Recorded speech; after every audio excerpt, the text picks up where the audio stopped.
छत्रत्रय प्रातिहार्य का विवरण था, जिसमें अपन ने देखा कि वो तीन छत्र ऊपर से रिक्त होते हैं, नीचे से उनके अंदर एक डंडा होता है, एक रॉड बोल सकते हैं आज की भाषा में। और इसमें बताया पूज्यपाद आचार्य महाराज ने कि वैडूर्य विक्लृप्त बृहद वैडूर्य, बड़े बड़े वैडूर्य मणि उस डंडे में लगे होते हैं। और पूज्यपाद आचार्य महाराज ने शांत्यष्टक स्तोत्र में भी तीन छत्र से संबंधित डंडे का विवरण किया है।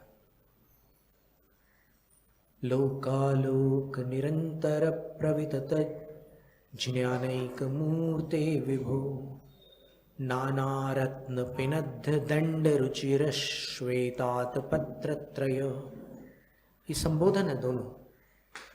पहला संबोधन लोकालोक निरंतर प्रवितत ज्ञानैक मूर्ते विभो। हे विभो, आप कैसे हैं? बोले लोक और अलोक में बिना किसी अंतराल के विस्तृत है ज्ञान रूपी मूर्ति, अद्वितीय ज्ञान रूपी मूर्ति जिनकी, यानी जिनका ज्ञान लोकालोक में विस्तृत है। और कैसे हैं?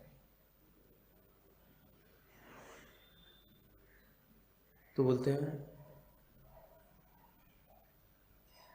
नाना रत्न। अब वहाँ पर वैडूर्य का एक नाम लिखा था, कलम ने कहा था ना कि उपलक्षण है। कभी कभी एक शब्द होता है और उसमें अभिप्राय से अपन और भी बातों को ग्रहण करते हैं, तो वो उन्हीं के वचनों से इसकी पुष्टि हो रही है कि वो छत्र में जो बीच का डंडा है उस पर नाना रत्न पिनद्ध है, बहुत सारे रत्न। पिनद्ध का अर्थ है खचित है, जड़ित है।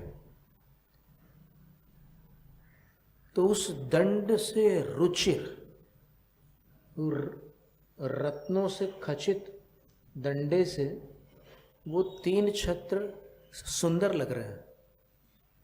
और बीच में खाली खाली हो तो फिर वो स्वरूप नहीं रहता जो समवसरण में है। जैसे अभी वर्तमान में अपन देखते हैं कि अधिकांश मंदिर में छत्रों का ये स्वरूप नहीं मिलता जो शास्त्र में है।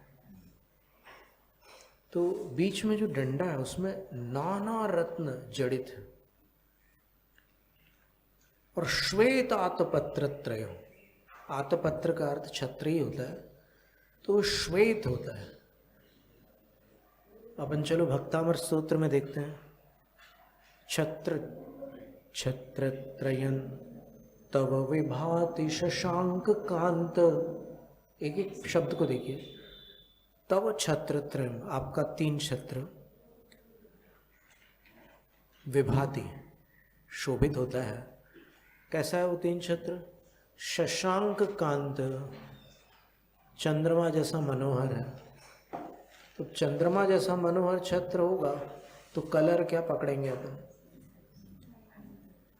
श्वेत वर्ण रहेगा। और क्या लिखा है? उच्चै स्थितम, ये सिर के एकदम निकट नहीं होता, ऐसे कुछ एक शोभास्पद ऊंचाई पर स्थित होता है। दोलायमान नहीं, स्थित होता है, यानी अचल होता है। और स्थगित भानुकर प्रताप, ये एक समझाने के लिए कथन है कि वो इतना बड़ा होगा छत्र कि जिससे भानुकर प्रताप, सूर्य किरणों का जो घाम है वो नीचे ना आए। वैसे सूर्य से अधिक तेजस्वी तो भगवान का भामंडल है, अपन ने पहले ही पढ़ा था, पर फिर भी छत्र का विवरण है कि ऐसा होता है। तो ऐसे तीन छत्र भगवान के ऊपर शोभा। मुक्ता फल प्रकर जाल विवृद्ध शोभम, और उसकी शोभा वृद्धि को प्राप्त हो जाती है। किस कारण? तो वो लिखा है मुक्ता फल प्रकर जाल, मोतियों के गुच्छों के समूह से, मोतियों के गुच्छों की एक विशिष्ट संरचना से, तोरण जैसा रहता है, तो उस समूह से वो छत्र की शोभा और बढ़ जाती है।